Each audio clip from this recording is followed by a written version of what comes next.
मम्मीसँग पैसा माग्यो लिएर गयो होइन। मम्मीहरूले सामान केही किन्न पठायो भने पैसा फिर्ता नदिने 500। Welcome back to the video.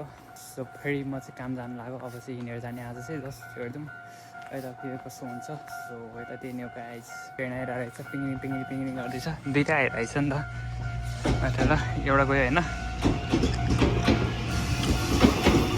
त्यो बेलाको लाइफ कति रमाइलो हुन्थ्यो बच्चाको बेला, जुन चाहिँ आमा बाउलाई पिट्ने, झगडा गर्ने, आमा बाउको पैसा माग्ने, खाने, मम्मीहरूसँग पैसा माग्ने, लिएर जाने, फिर्ता नदिने, मम्मीसँग पैसा माग्यो लिएर गयो होइन। मम्मीहरूले सामान केही किन्न पठायो भने पैसा फिर्ता नदिने, त्यो पैसाहरू फिर्ता नदिकन आफै राख्ने, कुनै समय कुनै एउटा सामान किन्न पठायो भने आफै फिर्ता आएको पैसा जति सबै राखेर मम्मीलाई सामान मात्रै लगेर दिने।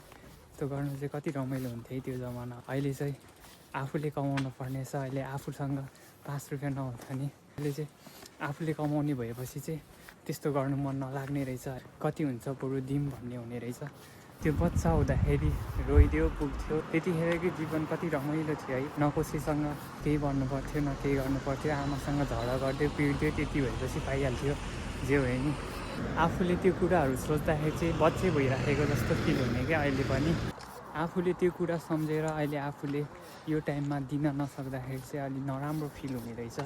प्रयास जारी नै छ, त्यही पनि एक न एक दिन त कसो पुरा नगरेर।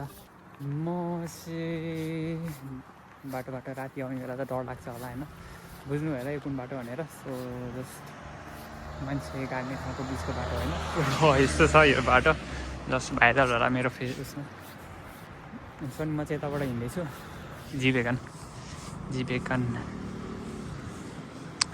वाइटमा। यस्तो यतातिर चाहिँ नर्मल हो यो गाडीहरू त, खै मर्सिडिजको गाडीहरू त झन् धेरै भेट्छ।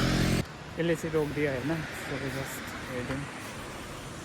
यो बनाउन चाहिँ के भनौँ के नभनौँ भइरहेको छु होइन। अलमल्ल गर्दैछु अनि यस्तै क्यामेरा लिएर पुरै हाँस्दै होइन, मस्तिँदै माकुरी खै के गर्नु लागेको हो पनि थाहा छैन।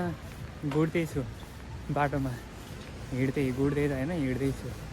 यस्तै छ गाइस, के गर्नु। बिहान गएको गयो, बेलुका काम भएन भने सुत्यो बस्यो होइन। सो काम भएन भने चाहिँ अब घरमै रुममै बस्यो, यत्तिकै मोबाइल चलायो गयो दिन त्यत्तिकै। कस्तो राम्रो नजर आउँदैछ देखिरहेछ नि। सो यही नै हो गाइज होइन। जस्ट अबबाट चाहिँ अलिक सर्ट भिडियो ठिक्क मिठो चिटिक्क परेको हाल्ने ट्राई गर्छ होइन। चिटिक्क चिल्ली हो चाहिँ चिटिक्क चिल्ली हो कि आजभोलि मिलाएर त्यही पाउडर लगाएर मेकअप गरेर पुरै बवाल बनाएर हालिदिने यो भिडियो। आज चाहिँ यो खाइदिएको क्या। सो त्यही नै हो गाइज है। ल है त, बाई बाई।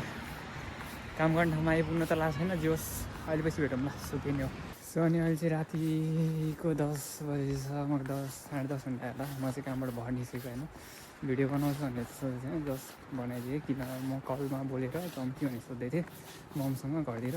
अनि भिडियो पनि बनाउनु मन लाग्यो राति, यसो रातिको भाइ पनि हेरिदिउँ न भन्ने पाराले। सो के देखाएको छ, देखिनु त देखिरहेछ।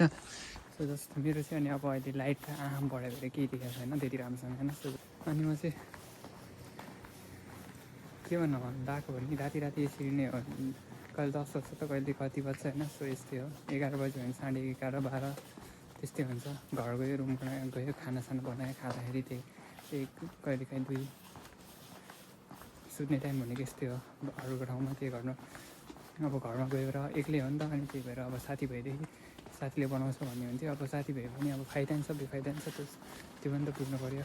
सो जस्ट आफ्नो बाटो आफैले गर्नुपर्छ भन्ने पाराले म चाहिँ एक्लै बसेछु। अनि त्यही भएर त्यति साह्रो गाह्रो पनि लाग्दैन कि आफूलाई चाहिँ। आजभोलि चाहिँ बानी पनि गरिसकेको छ, बानी पनि पर्दो रहेछ कि। अब बिस्तारै समयअनुसारै समयसँगै चल्न सिकिने रहेछ। समयले सिकाउने रहेछ सबै कुराहरू, बिस्तारै भोगाउने रहेछ।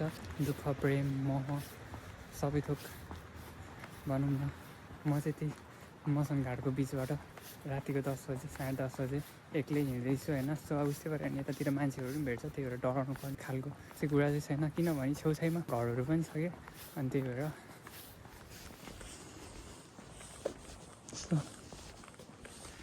यस्तो छ। अनि अहिले वातावरण चाहिँ तर खासमा यति राति चाहिँ यसरी हिँडेको चाहिँ छैन। आज भनौँ न एक्लै चाहिँ आएको थिइनँ त्यति साह्रो। साइकल हुँदाखेरि त हिँड्थेँ कि जस्ट अहिले साइकल नचलाउँदाखेरि चाहिँ फर्स्ट टाइम आउँदैछु यो बाटो यति बेला चाहिँ होइन। सो आज अनि मेरो काम गर्ने ठाउँमा चाहिँ कमेडी भएर के भयो भने चाबी लकर हुन्छ कि हाम्रो होइन। सो अनि त्यो लकरमा चाबी लगाएको जस्तो लागेको थियो, चाबी लगाएन छ।